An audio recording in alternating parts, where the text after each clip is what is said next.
Bienvenidos y bienvenidas a quienes ya están conectados por ahí, vi en el chat que estaban colocándonos buenas tardes, y también para quienes se vayan sumando, para quienes lo vean retroactivamente, sean muy bienvenidos y bienvenidas a este webinar que vamos a compartirles el día de hoy desde Humana. El día de hoy nos convoca un tema que generalmente no es muy conversado, que es los hombres y el autocuidado. Generalmente tendemos a hablar del autocuidado o en términos generales, o a veces se tiende a bajar un poquito más este tema hacia las mujeres, ¿ya? Por eso es tan importante y qué bueno que ya estén conectándose aquí para que podamos conversar sobre este tema que finalmente nos convoca a todas y a todos, no necesariamente a cierta parte de la población, sino que a todas las personas. Y aquí nuestro subtítulo es Más allá de la resistencia física, que ahí a medida que vayamos avanzando en este webinar, vamos a ir clarificando por qué hacemos esta distinción, por qué ponemos ese apellido o ese subtítulo. Em, bueno, me presento para quienes no me conozcan, mi nombre es Francisca Castro Wolf, terapeuta ocupacional de Humana, además de profesora especializada en danza, y voy a estar acompañándolos en este webinar el día de hoy. Entonces, vamos a partir. Les comento también que al finalizar este webinar, si es que tienen algún comentario, si quieren compartir alguna experiencia o tienen alguna duda, lo van a poder hacer a través del chat. Pueden escribir en el chat y al finalizar este webinar vamos a poder ahí resolver, compartir o aclarar si es que es necesario cualquiera de los temas que vayamos tratando en esta presentación. Perfecto. Entonces, para comenzar, como yo les comentaba, hoy día vamos a hablar sobre los hombres y el autocuidado en específico. ¿Y cuál es nuestro objetivo el día de hoy? Es que podamos resaltar, visibilizar,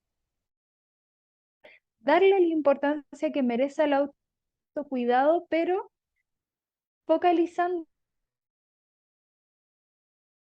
en la población masculina, ámbito físico, o el ejercicio, ámbitos emocionales y sociales. ¿De qué manera lo vamos a hacer? Yo aquí les pongo una tablita para que nos vayamos haciendo una idea. Primero, la idea es que podamos entender qué es el autocuidado, lo vamos a definir, vamos a entender a qué nos referimos con esta palabra que está muy en boga. En segundo lugar, entender por qué es importante, de qué me sirve a mí tratar de incorporar y hacer un hábito conductas que tengan relación con el autocuidado, para luego ir identificando de qué manera estos beneficios sí me pueden impactar en mi salud integral, no solamente en el ámbito físico, no solamente en el ámbito cognitivo, mental, sino que también en todas las áreas que me involucran a mí finalmente como persona.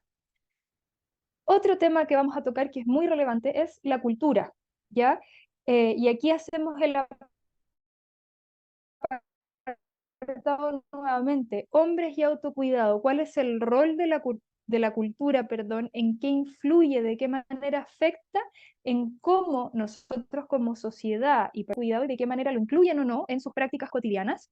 Y finalmente, que es un poco lo más importante, es cómo yo toda esta información la bajo y puedo o desarrollo la capacidad a través de ciertos tips de comenzar a aplicar las prácticas de autocuidado, pero de una manera sencilla y cercana. Algo que realmente podamos empezar a aplicar desde hoy mismo. Entonces, para comenzar, ¿qué es el autocuidado? Yo ahí a quienes nos estén mirando, ya sea de manera en directo o si se conectan después, los invito también a reflexionar cuáles son las ideas que tenemos del autocuidado, qué se nos viene a la mente cuando pensamos en esta palabra. A ver si tiene relación en el fondo con lo que está definido. Desde la Organización Mundial de la Salud, vamos a entender el concepto de autocuidado como la capacidad que puede tener una sola persona, es decir, un individuo, una familia o las comunidades para promover la salud, prevenir enfermedades y a su vez mantener el estado de salud y hacer frente a las posibles enfermedades o situaciones de enfermedad o discapacidad proveedor de atención médica, es decir, puede ser con o sin un profesional del área de la salud. Si tratamos de resumir este concepto, porque puede que sea un poco extenso, finalmente va a ser la capacidad que tiene cada persona o un grupo de personas de ocuparse de su estado de salud, ya sea porque enfrenta una enfermedad o ya sea para mantener su estado de salud sin ninguna enfermedad o sin ningún diagnóstico. Y esto, que es lo que sale aquí al final, puede ser con o sin el apoyo profesional de alguien del ámbito de la salud. Esta es una de las definiciones más utilizadas porque la propone la Organización Mundial de la Salud. Tomando también referencia desde otros autores, desde otras líneas, podríamos considerar que el autocuidado tiene que ver también con tomar la conciencia de la importancia que tiene nuestro propio cuidado. Para poder llegar a tomar esa conciencia y tener esa percepción de no sernos vulnerables. ¿Por qué? Y esto es muy importante y lo vamos a volver a tocar en otros momentos en este webinar, el tema de reconocernos vulnerables, porque si yo no me reconozco vulnerable, si yo considero que nada malo me puede pasar, que no soy frágil, que no soy vulnerable a sufrir ciertas situaciones de índole físico, de índole social, de índole emocional, difícilmente voy a considerar importante cuidarme, protegerme y prevenir. O en el caso de que algo me esté afectando, si yo no me reconozco vulnerable, puede que nos cueste un poquito más tomar acciones, tomar otros cursos de acción para poder trascender a esa situación que nos está generando malestar o que nos está impidiendo mantenernos en un equilibrio en términos de salud, en todo ámbito de cosas. Por lo tanto, tenemos que entender también que el autocuidado no es azaroso ni improvisado. ¿Por qué? Porque en el fondo, al yo tomar conciencia de esta importancia de cuidarme, de tomar acciones preventivas o que me faciliten salir de esa zona que me está obstruyendo mi salud, tiene que ser algo pensado, planificado y basado en el autoconocimiento y también en el conocimiento de lo que me rodea.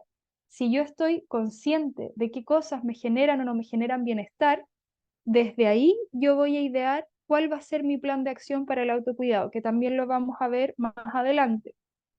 Por lo tanto, al ser un acto de toma de conciencia, no es azaroso ni tampoco improvisado, porque tiene que tener que ver con la propia persona, es decir, con ustedes, pero también con el contexto en el cual ustedes se desenvuelven. Por eso tampoco lo podemos improvisar. También vamos a entender el autocuidado como una función reguladora.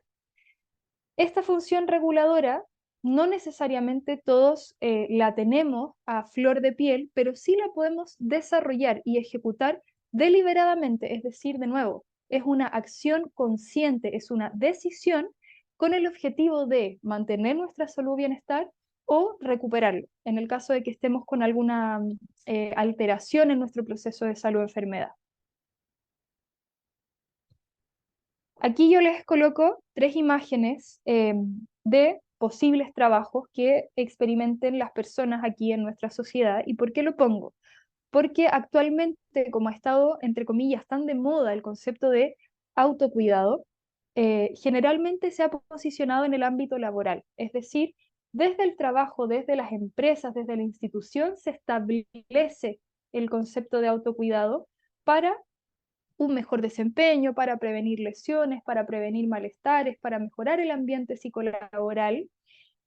Sin embargo, lo que me gustaría transmitirles el día de hoy es que el autocuidado no solo tiene que ver con el ámbito laboral, sino que finalmente va a tener que ver con toda la esfera de nuestras áreas ocupacionales, de nuestro desempeño ocupacional.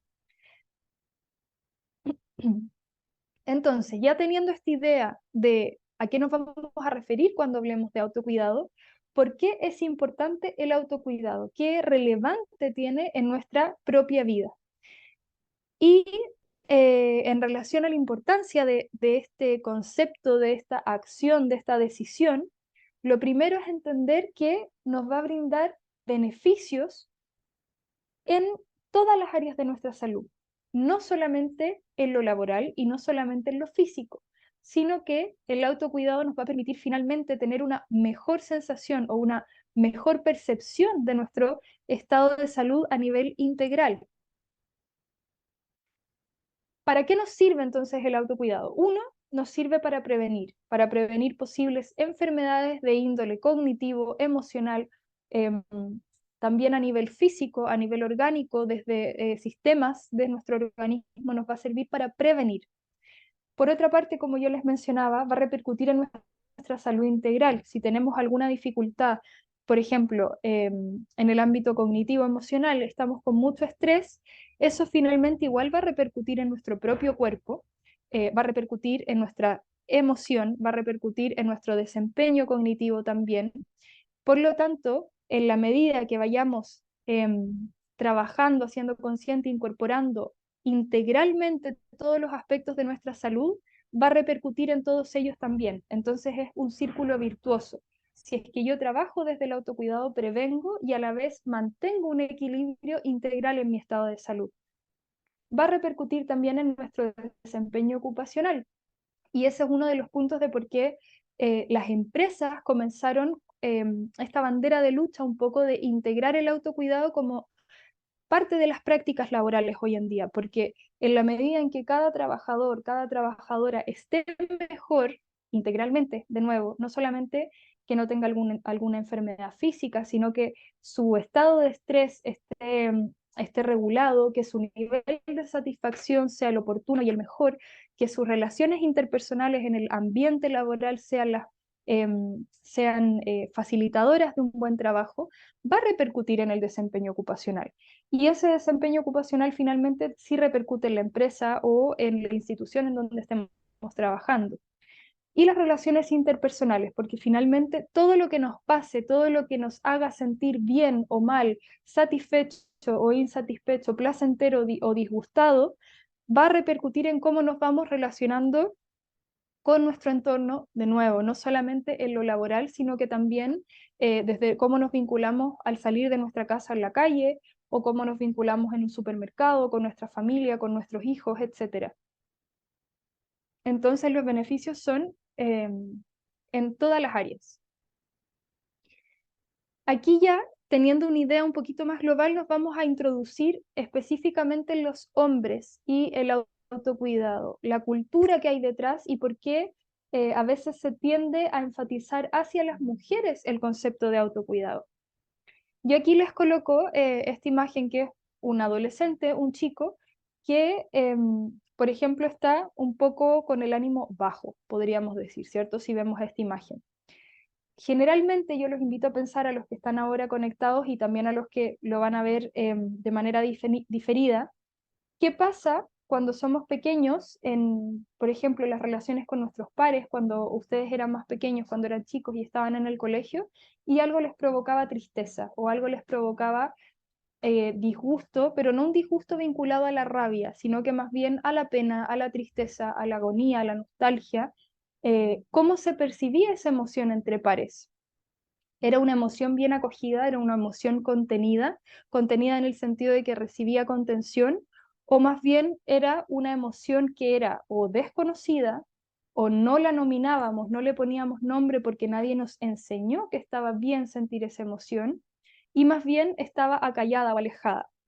Si vamos más allá, incluso independiente de la emoción, a veces tenemos una cultura que ya cada vez es menos, pero todavía sigue estando presente, de que los hombres no debiesen dar cuenta de cómo se sienten, de sus emociones, porque esa no es una conducta, no es un comportamiento esperable para lo que se entiende por ser hombre, ¿cierto? Por ahí un poco va esta importancia de que hablemos de los hombres y el autocuidado más allá de la resistencia física. Tenemos varios autores, aquí yo les pongo dos, que en distintas oportunidades han hablado sobre el rol del hombre, el rol del concepto de masculinidad y cómo eso nosotros lo vamos a ir vinculando hoy en día al tema del autocuidado. Tenemos un sistema, hablan ellos, de oposiciones homólogas. ¿Qué quiere decir esto? ahí se me desconfiguró un poquito el PPT, les pido disculpas. Tenemos lo masculino, que les aparece a la izquierda, y esta idea de lo masculino, estas luces que tenemos de lo masculino, va a ir en oposición a lo femenino, ¿cierto? Que es esto que tenemos acá. Entonces, masculino se va a definir, se va a entender en oposición a lo femenino. ¿Y qué entendemos por femenino culturalmente? Que también ya vamos trabajando para desarrollar un poco más y expandir un poco más esta idea, es lo débil, lo frágil, sensible o irracional. Por lo tanto, tiene mucho más que ver con el tema de las emociones, del cuidado, de la elaboración de cómo uno se siente, percibe o entiende el mundo, y lo masculino va a ser lo opuesto. A eso se refiere este sistema de oposiciones homólogas. No se definen necesariamente en relación a las mujeres en sí, sino que se opone al concepto de femenino en general. Ya eso me interesa que quede bien claro, incluyendo a los hombres que presenten conductas o características que se definan como femeninas por la sociedad. No sé si les ha pasado alguna vez que, por ejemplo, a ustedes mismos o a algún compañero o algún amigo o familiar tenía ciertos comportamientos y era catalogado como poco hombre o poco masculino o afeminado. Y eso es un poco la idea que quiero que comiencen a reflexionar de pronto, si en alguna ocasión ustedes, como hombres, puede haber sido cuando pequeños, cuando adolescentes, jóvenes, adultos, em, no se sintieron como que estaba permitido quizás abordar lo que les estaba sucediendo, lo que les estaba pasando, porque no correspondía simplemente, porque por ser hombres no correspondía que se hicieran cargo de eso que les preocupaba, daba dolor, daba pena, angustiaba, etc. Las masculinidades no hacen referencia entonces, como yo les decía, solo a los hombres y a las conductas, sino que es una manera que vamos a tener de relacionarnos como sociedad, que todavía está muy anquilosada actualmente. Entonces, lo primero que tenemos que entender, y que es algo que se viene trabajando no solamente en Chile, sino que a nivel mundial, es que la salud no se va a escapar a la construcción social que tenemos de María Luisa Carcedo, que es la ministra de Salud, sería el homólogo aquí en Chile, pero ella es de España, en donde habla que la construcción tradicional del género masculino limita su percepción de lo necesario que es cuidarse. Ya quiero que se quede en eso. La construcción tradicional de lo masculino limita la percepción de que es necesario, de que es menester, de que es importante cuidarse a sí mismo. Y por otra parte, Ana Martínez menciona, si eres Superman, es muy difícil ayudarte. Los hombres no van a atención primaria, van a urgencias cuando ya no tiene más remedio. Entonces, esto va hablando un poco de lo mismo, ¿cierto? Con esto que yo les comentaba al principio de reconocerse vulnerables, si yo no me reconozco vulnerable, difícilmente voy a visibilizar, voy a visualizar que hay una necesidad de cuidarme, que hay una necesidad de prevenir o de hacerme cargo de una situación que no me está haciendo bien, porque me considero invencible o con este concepto de Superman, ¿cierto? Y que socialmente se alimenta eso. Entonces, hay varios estudios que también mencionan, como lo que comenta Ana Martínez, que a veces muchos hombres, más que las mujeres, acuden a pedir ayuda cuando ya el problema ha avanzado impresionantemente, habiéndose podido prevenir o atajar mucho antes. Y por eso les coloco esta imagen también, que ya no es el hombre solo, la mujer sola, sino que como sociedad de qué manera podemos contribuir a mejorar las prácticas de autocuidado en general, pero obviamente ahora nos estamos enfatizando en la población masculina. Como idea, es importante que entendamos que la masculinidad hegemónica, ¿a qué nos vamos a referir con eso? Es la representación cultural dominante en relación a lo masculino. Y eso lo que hace es que impone implícitamente y a veces explícitamente una cierta manera específica de ser hombre en la sociedad. Y eso va a ir de la mano a discriminar o poner en situaciones de inferioridad, de subordinación a mujeres u hombres que quieran expresarse o actuar de manera distinta su masculinidad. Y por otra parte, otro punto que es muy importante, desde lo masculino, desde los hombres socialmente, y particularmente en Latinoamérica, y por eso lo puse aquí, se requiere de una validación social como sujeto productivo, más el hombre que la mujer, a nivel cultural, a nivel social. Estas ideas, estas consignas que tenemos a nivel social, estos acuerdos implícitos, que de a poquito se han ido trabajando y de manera súper extensa en la pandemia del coronavirus. ¿Específicamente en qué? Por ejemplo, en las EPP, que son los elementos de protección personal.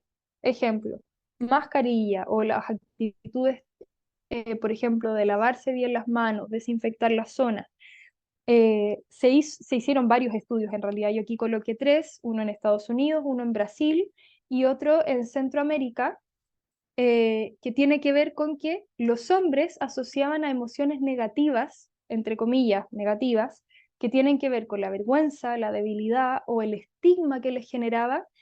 Y esto se suma a que los hombres creen menos que las mujeres que pueden ser gravemente afectados, por ejemplo, por el coronavirus, más propensos a manifestar trastornos psicológicos por la sensación de incertidumbre.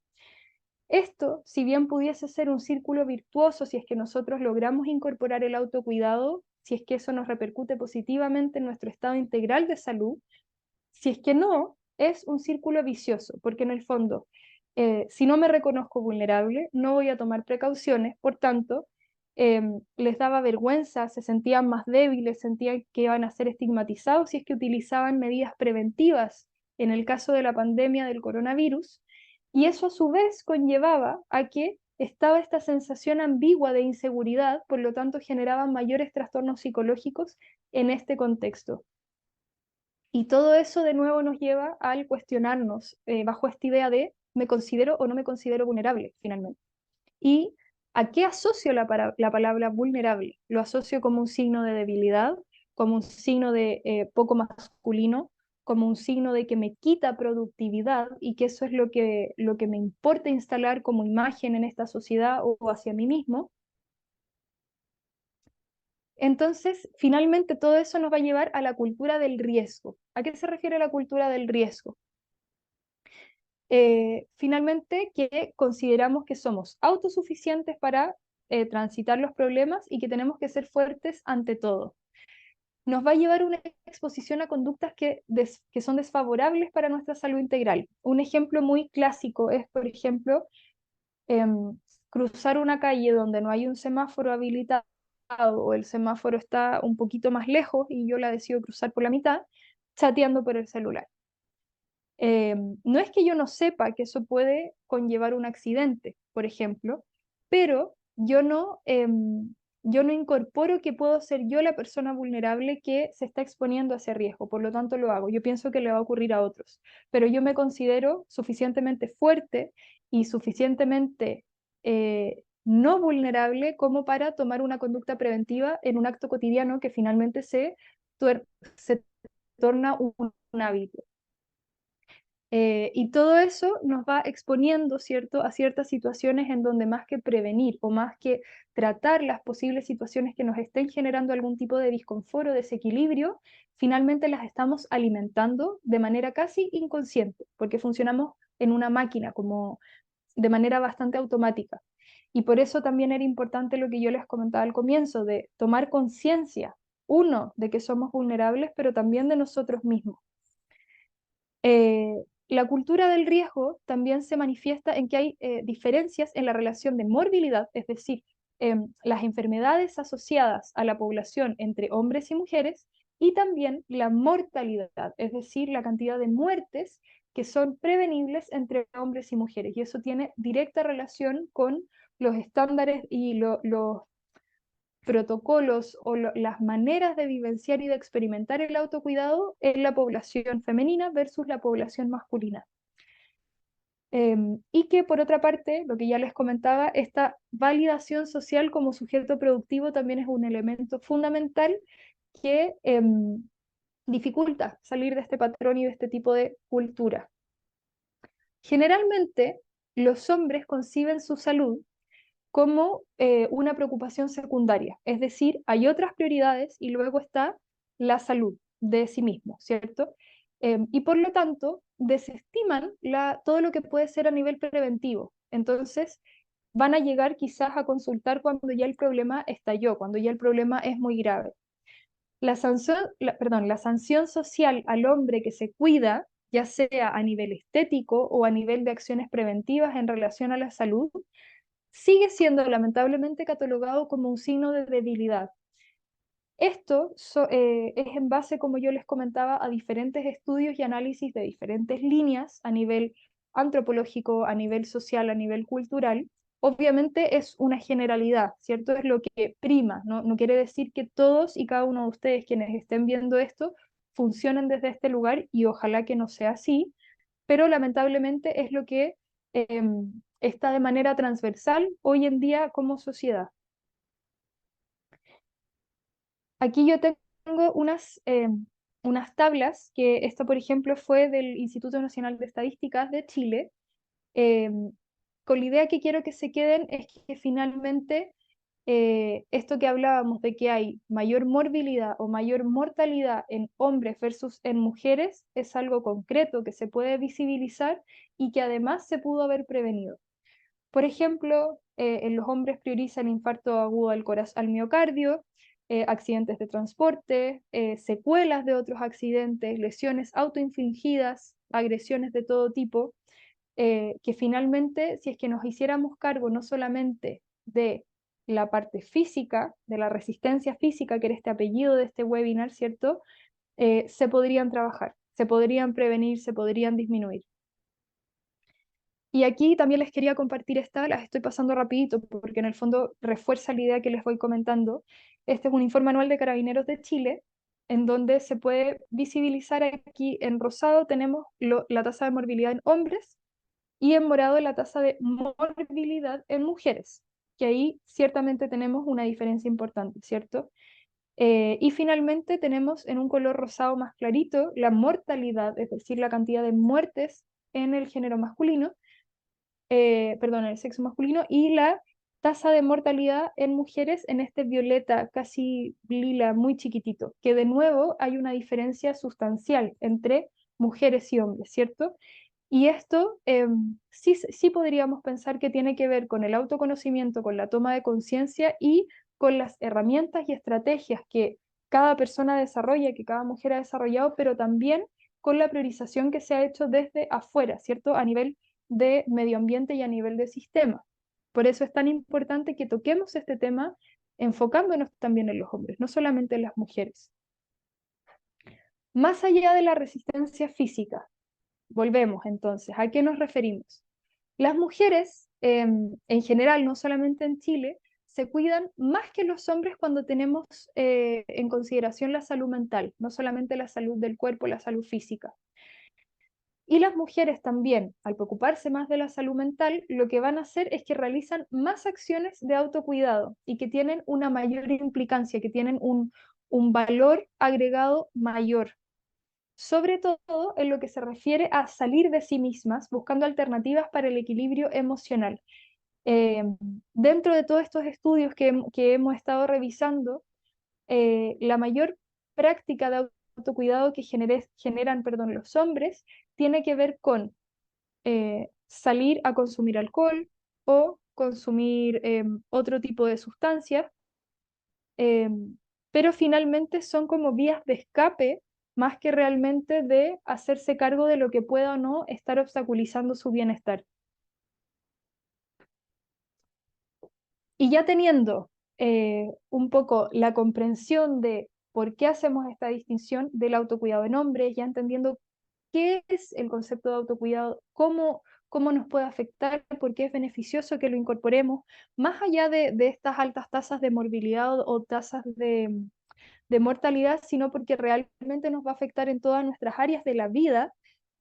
¿Cómo comenzar? ¿Cómo partir de una manera cercana, amena, asible finalmente? ¿Cierto? Que no quede en una idea y que al final nos cueste mucho ejecutar, sino que cómo podemos realmente empezar de a poquito a construir prácticas de autocuidado para nosotros, para nuestros compañeros, familia, etcétera. Esto, lo que les voy a compartir a continuación, aplica no solamente para hombres, ¿ya? Ustedes lo pueden compartir también con mujeres, obviamente, si hay mujeres que se estén sumando también. Está focalizado hacia este grupo de la población, pero el cómo aplicar el autocuidado finalmente es transversal. Lo primero y lo más importante y que quiero que quede aquí grabado en sus mentes es la prevención. Lo más importante del autocuidado es que a través del autocuidado podemos prevenir casi todo. Obviamente los accidentes no, pero sí podemos prevenir un montón de morbilidades, un montón de sensaciones adversas que podamos estar experimentando.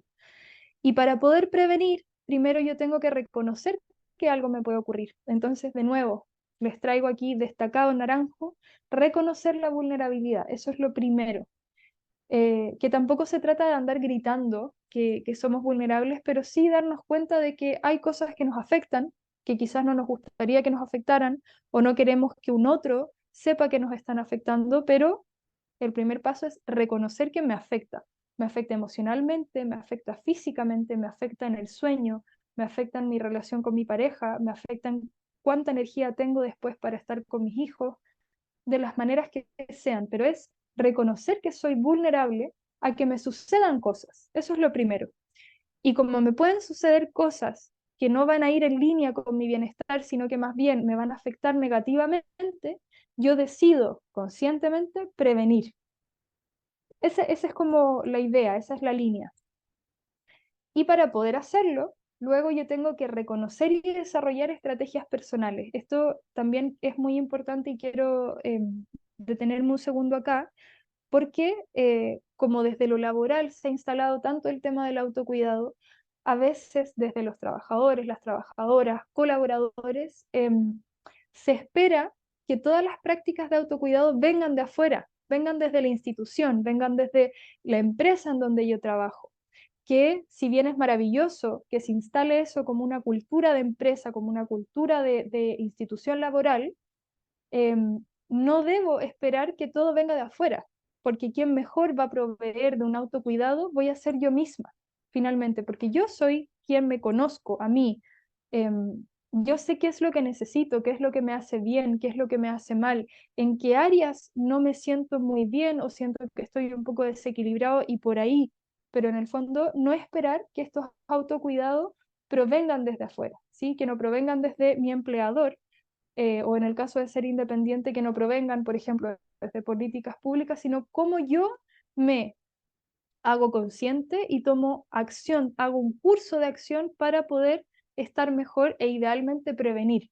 Y en el caso de que algo ya me esté ocurriendo, bueno, trabajo en función de aquello, ¿cierto? Para resolverlo. Entonces, aquí partimos con los tips. Lo primero es visualizar oportunamente. ¿Visualizar qué cosa? Malestares. Y esto es muy importante que sea oportuno, ¿ya? Es algo que se aprende, el tomar conciencia de nuestro propio estado a nivel cognitivo, a nivel físico, emocional, social, relacional, en todos los ámbitos. Lo más importante es aprender, conocernos, aprender a escucharnos, aprender a escuchar el cuerpo, aprender a escuchar nuestro desempeño. No sé si les ha pasado que a veces, por ejemplo, hay alguna tarea, alguna acción que ustedes hacen espectacular, pero llega un momento en que algo pasa que no les sale tan bien o no les sale como les gustaría. Aprender también a leer ese tipo de señales. Señales me refiero, son como síntomas, por decirlo de alguna manera.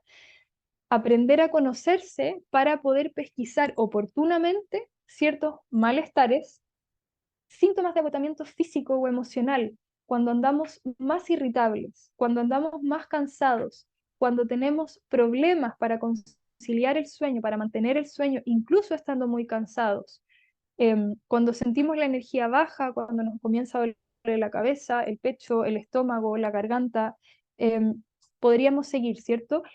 Empezar a estar atentos a todas las señales que nosotros mismos nos damos a nosotros mismos. Es un poco irrisorio, porque a veces el cuerpo, que al final somos nosotros, está gritando señales para que nos hagamos cargo de algo y nosotros decidimos mirar para otro lado, ¿cierto? Entonces, lo primero, visualizar oportunamente, aprender a reconocer en nosotros mismos ciertas señales, en todo índole de cosas. Luego tenemos la mantención. ¿Mantención de qué? Mantención de redes de apoyo personales. Esto es muy importante. Cuando hablábamos del Superman, de este concepto de que yo, hombre, me considero eh, capaz de hacer todo por mí mismo, me considero autosuficiente, fuerte ante todo y sin capacidad de que me vulnere por ningún motivo, por ningún aspecto. Si ese es mi discurso, si ese es mi pensamiento, si es mi percepción personal o de otros, difícilmente voy o a recibir apoyo o a yo tener el deseo y la capacidad de solicitarlo si es que lo necesito. Entonces, luego ya que nos damos ese salto de reconocernos vulnerables, mantener nuestra red de apoyo. Eh, Mantenerla en la medida de lo posible, de acuerdo a las características de cada uno y que esta red puede ser en el trabajo, en la familia, en la comunidad, em, donde ustedes se muevan finalmente, pero mantenerla, sostenerla. Y por otra parte, protección de las áreas libres de potenciadores de estrés. Esto generalmente se habla como áreas libres de temas laborales, ¿ya? Pero yo aquí quiero que expandamos un poquito el tema, que el autocuidado no tiene solo que ver con lo laboral, sino que si, por ejemplo, tengo una situación muy estresante en el hogar, que no tiene nada que ver con lo laboral, tener espacios, tener redes, tener momentos en donde yo pueda liberarme de ese estrés también o descomprimirlo, pero en el fondo no con alguien que tenga relación directa con esa situación que no me vaya a potenciar ese estrés, ¿sí? Entonces, ¿cómo nos enfocamos para poder empezar a autocuidarnos o empezar a involucrar esta idea, esta acción en nuestra vida cotidiana? Lo primero es entender o reforzar la idea, porque he tratado de ser bien enfática en esto, es que el autocuidado puede ser preventivo, que ojalá que siempre sea preventivo, pero también puede ser interventivo. Si es que yo ya estoy con una situación que me genere malestar o que me saque de mi equilibrio integral en términos de salud, el autocuidado puede ser interventivo y podemos lograr sacar ese obstáculo, esa roca que nos está impidiendo estar en nuestro 100%. Entonces, eso primero, podemos tener preventivo o interventivo. ¿Cómo nos enfocamos ahora, independiente si es preventivo o interventivo? Yo aquí les pongo tres ejemplos, ya pueden haber más y si a ustedes se les ocurren otros sería maravilloso y ojalá que los anoten o que nos los hagan llegar. Pero estos son tres ejemplos como para abrir ahí un poco las antenas y tener más atención. En relación a la salud, puede que nos enfoquemos en el ámbito físico, en el ámbito emocional, en el ámbito social o en el ámbito cognitivo. Puede que yo a nivel emocional, social y cognitivo esté maravilloso. Entonces, voy a tomar acciones de autocuidado preventivas para que esas áreas sigan de manera espectacular. Entonces, voy a socializar, voy a hacer actividades que me generen placer y distensión. Voy a, por ejemplo, preocuparme de no llevar cierta carga laboral al hogar para que mi estrés cognitivo no aumente. Em, Voy a realizar prácticas, por ejemplo, de meditación, si es que me gusta para trabajar lo emocional, etcétera. Pero puede que en el ámbito físico yo sí note que ando con mucho malestar, por ejemplo, porque trabajo en un computador, jornada completa, entonces siempre estoy en la misma posición, tecleando, mirando la pantalla, se me generan jaquecas, tengo un dolor muscular por la tensión en los músculos de los ojos, tengo todo el cuello, cuando uno dice tengo el cuello tomado, súper tenso, contracturado, entonces ahí yo podría tener prácticas de autocuidado que tengan que ver con lo interventivo en la salud física. Y por ejemplo, que lo hemos tocado en otros talleres y webinars, me voy a plantear cada 40 minutos pararme de la silla y movilizar ciertas partes del cuerpo. O si me gusta hacer deporte, voy a decir, ok, voy a salir 2 veces a la semana a caminar, a trotar, a nadar, a realizar cualquier tipo de actividad física o deporte que a mí me sea placentera para de esa manera comenzar a disminuir el malestar físico que yo tengo. Si tengo un dolor muy puntual, bueno, me hago cargo y pido hora a un médico que sea pertinente para ver si es que es algo temporal, producto quizás de una mala postura o de una sobretensión por repetición, o si efectivamente hay algo que tenemos que hacernos cargo desde lo biomédico. Ese sería, por ejemplo, desde la salud. ¿Cómo enfocarnos desde los roles? Tenemos muchísimos roles en nuestra vida cotidiana. Estos puse yo como algo así más fácil de visualizar quizás. Roles familiares. Tenemos, por ejemplo, pueden ser el rol de papá, el rol de hijo, el rol de hermano, rol de primo, rol de esposo o marido. Roles laborales, mis subordinados, mi jefatura, mis compañeros de trabajo. Roles sociales, puede ser el amigo, eh, lo que a ustedes se les ocurra. Educacionales, en el caso de que además estén estudiando. Y también los podemos diferenciar como roles públicos y privados, ¿cierto?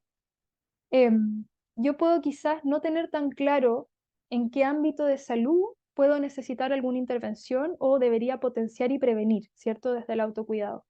Pero sí me doy cuenta que donde más me estoy sintiendo no cómodo o no en mi 100% o que algo está ocurriendo, por ejemplo, son mis roles familiares. Entonces yo focalizo mi energía y mi atención a ese ámbito, ¿cierto? Puede que en todo lo demás yo esté funcionando espectacular, pero en la casa algo me pasa que con la familia me estoy relacionando mal. Y desde ahí yo empiezo a limpiar un poco, a filtrar. Puede ser porque esté muy estresado en el trabajo, puede ser porque llego muy cansado. Ahí uno empieza a ver, pero en el fondo eso nos va a ayudar a ver a dónde tenemos que apuntar, en dónde tenemos que despejar y trabajar o proponer alguna actividad de autocuidado. Y finalmente tenemos las áreas ocupacionales. ¿Cómo nos enfocamos desde las áreas ocupacionales? Tenemos actividades diarias, que son comer, bañarnos, vestirnos, ir al baño, todo el arreglo personal.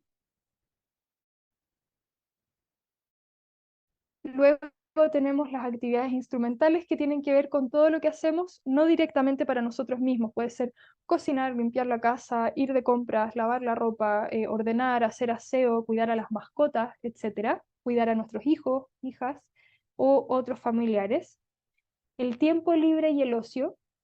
En relación al tiempo libre y el ocio es cuando no tenemos un deber, cuando no hay una actividad que sea una obligación y nosotros destinamos, de acuerdo a nuestros propios deseos y a nuestra motivación, una actividad para realizar en ese momento, que puede ser de tiempo libre o de ocio. Luego tenemos el sueño y el descanso, que son distintas, ¿cierto? El sueño es cuando ya estamos en un estado de conciencia diferente y que abarca, como les mencioné anteriormente, no solamente cuando ya estamos durmiendo, sino que también cómo nos preparamos para dormir, nos cuesta quedarnos dormidos, ya estamos durmiendo y nos despertamos muchas veces entre medio y cuando ya nos tenemos que levantar, cómo es ese despertar? Todo eso implica el sueño, ¿cierto? Y finalmente, las otras áreas ocupacionales que son el trabajo y la educación. ¿Cómo enfocarnos desde las áreas ocupacionales entonces?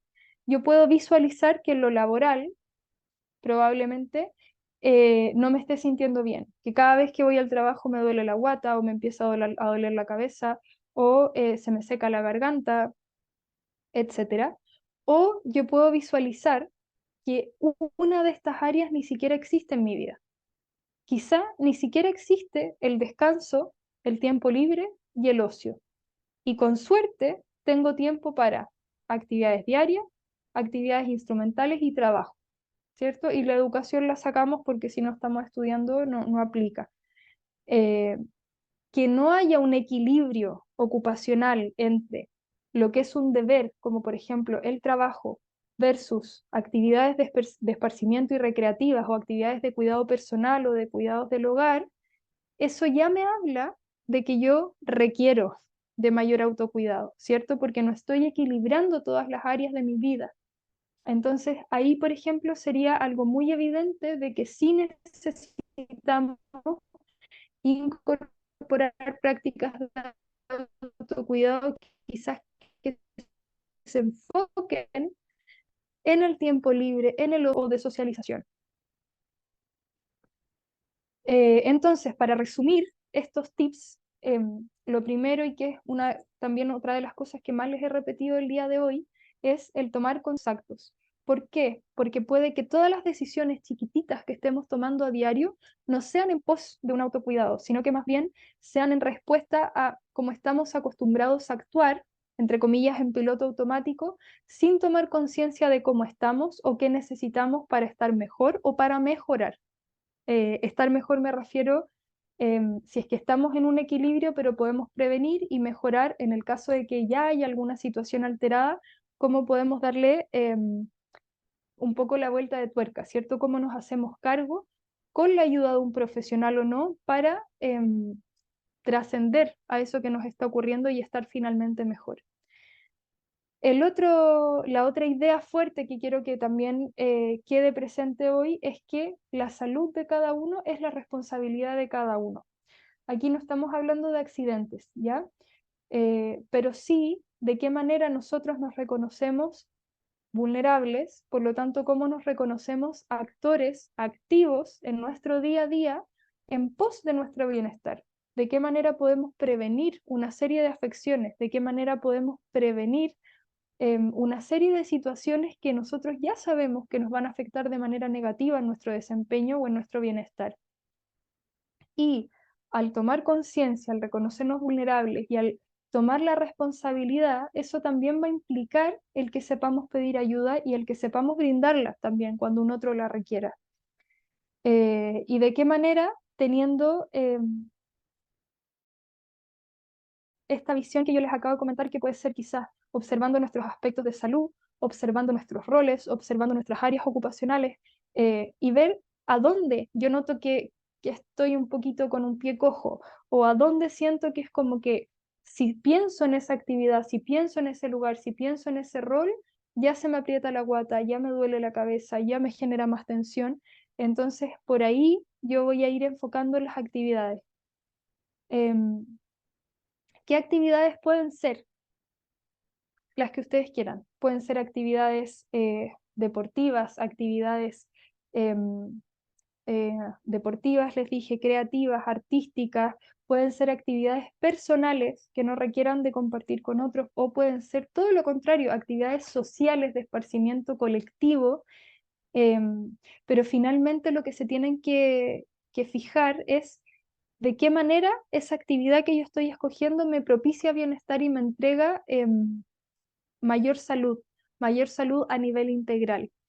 Y para eso también es importante no solamente tomar conciencia de sus propios actos, sino que hacerse consciente de ustedes mismos, conocerse y ir construyendo en conjunto con otros hombres, con su familia en general, con sus compañeros de trabajo, que es importante hacerse cargo y que no por eso existe a veces este prejuicio de debilidad o de ser menos hombre o de acercarse a lo femenino, sino que en realidad es un acto muy potente de hacerse cargo de su propia salud desde lo que está en sus manos.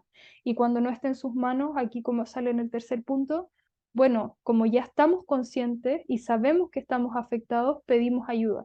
Y pedimos ayuda a quien mejor nos parezca, que puede ser un amigo, un profesional, un colega, un familiar, etcétera. Bueno, eso es la presentación que traía para compartirles el día de hoy.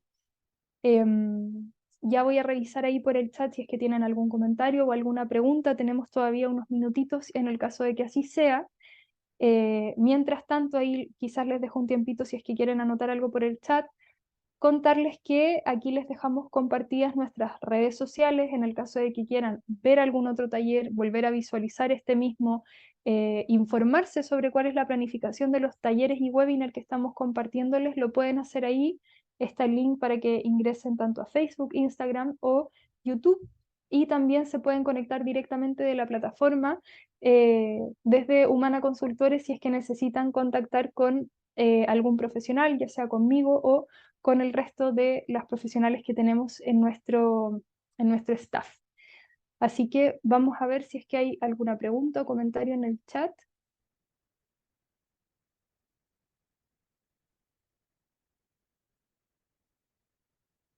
Ya, al parecer no, por ahora no tenemos ninguna pregunta. Y en el caso igual de que ustedes estén visualizando esto de manera diferida, también nos pueden escribir y se pueden comunicar con nosotros si es que les queda alguna duda que necesiten resolver o si, como les decía, necesitan contactarse con cualquiera de las profesionales que trabajamos en Humana. Les agradezco por haber estado el día de hoy, si lo están viendo diferido también. Muchas gracias, que tengan buena tarde y ahí mismo en las plataformas se pueden informar de los próximos webinars y talleres que vamos a estar realizando. Que estén muy bien y muchas gracias por asistir.